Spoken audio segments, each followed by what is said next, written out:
ต้นไทยเบิ่งความคืบหน้าต้นนั้นต้นยังมันน่ะต้นทุนใหญ่บ่จ้ะ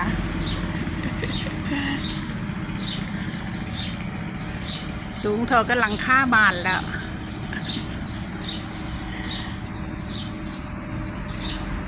ต้นน้อยต้นเล็กออกหลายจ้ะผู้ใดอยากได้ไปปลูกสนใจกับมาเด้อเนี่ยเด้อต้นทุนใหญ่บอกคนอื่นเป็นต้นไม้ประดับสวยงามจ้าเนี่ยต้นเล็กต้นน้อยหลายแตกแหนงแตกนอ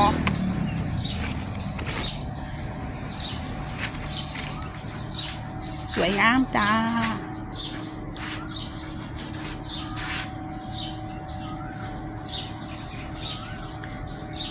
เป็น2 สั้นแล้ว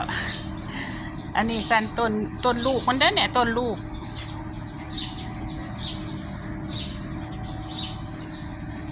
อันนี้สั้นต้นแม่มัน